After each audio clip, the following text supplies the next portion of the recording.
Ano yan? Guitarist Island. Yung ano, yung pangalan mismo, no? Pero yan, sakop pa yan ng pinipista. Yung isa sa 5 bayan ng Guimaras.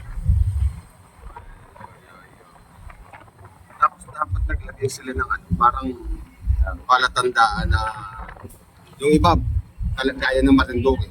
Ano? Yung pinakang imahe ng Na- Moriones. Ay. Moriones sa kanila, di ba? Yung parang Oo.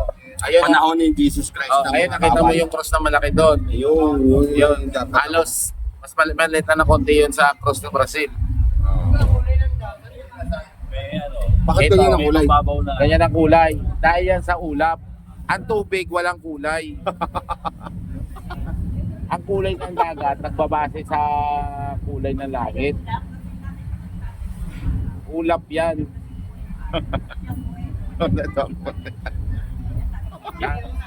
Wala kulay na ang dagat. Ang buhay lang ang pakulay, pero ang dagat hindi. Ayun naman.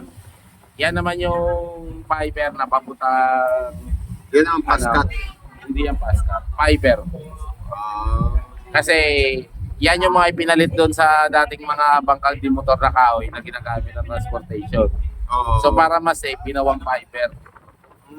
Ito mas lightweight yan. Mas lightweight yan, mas mabilis, mas safe.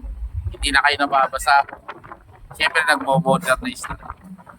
Yan yung mga panukala dati ng dating DOTR secretary ng panahon ni Duterte. Ginawa kasi yan pagkatapos ng trahedya na may namatay na mga pasahero dahil sa lubog na bangka. May trivia pa. Pa-viral to.